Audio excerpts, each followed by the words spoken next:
talk about not feeling queer enough a lot, because a good portion of the folks who are part of our community are sometimes who came out later in life. And so some of them figured this out, 10 years into their marriage or years after having children. And so they haven't been able to kind of act on any of that, or explore it in a way that I think, unfortunately, often feels like is what's needed to legitimize one's identity, though it is not. So there's often some imposter syndrome and a sense that, like, how can I claim this if I'm married to a man and I've never actually had any of these experiences?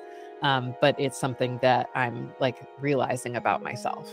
Yeah, and that's kind of a good segue into asking about what are some of the misconceptions or some of those myths about being bisexual that you see not only coming up as like an internalized experience, but, in the world, we also have those misconceptions. Can you talk more about that?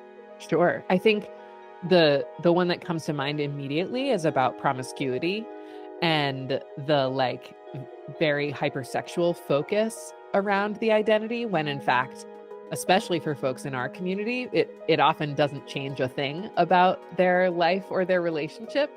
But the word sexual is in the name, right? So it's kind of hard to move away from that.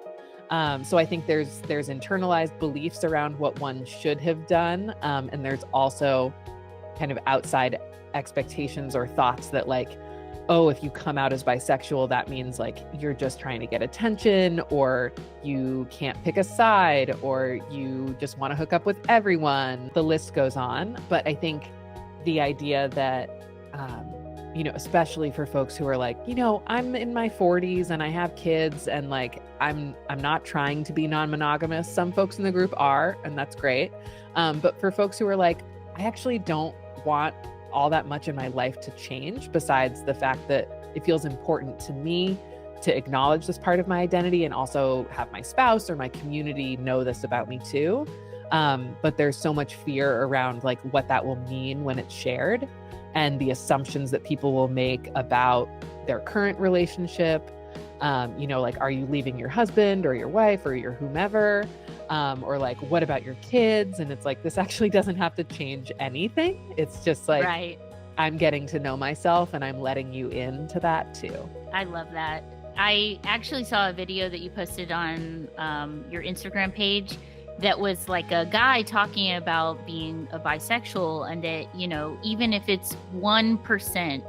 I don't think sexuality is 50-50. If I sleep with men 5% of the time and I'm attracted to men, I think that qualifies me for being bi. But, it doesn't mean I'm going to run off and everybody I ever meet. You can still honor that space for yourself.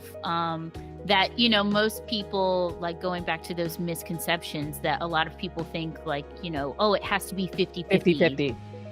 And, attraction, there are all kinds of attraction, and it can be very fluid. And, one day you're like 80% for women or 20% for men. And then, years down the line, it changes. And so can you talk more about that misconception and how that kind of shows up for folks within your community?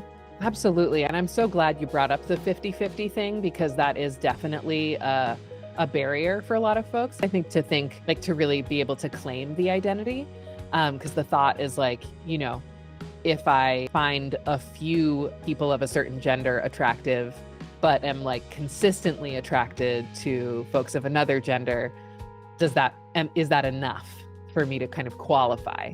And then I think educating people around the idea that there are many types of attraction, right? There can be sexual attraction, romantic attraction, aesthetic attraction, that you might be romantically attracted to people of a certain gender, but not sexually attracted, or, that can be a sliding scale that is fluid and shifts and changes over the course of your lifespan. So, I think that's another thing that comes up for people is like, was I lying to myself or was I lying to my spouse when we got married and I made this promise and I didn't tell them this was something I felt? And it's like,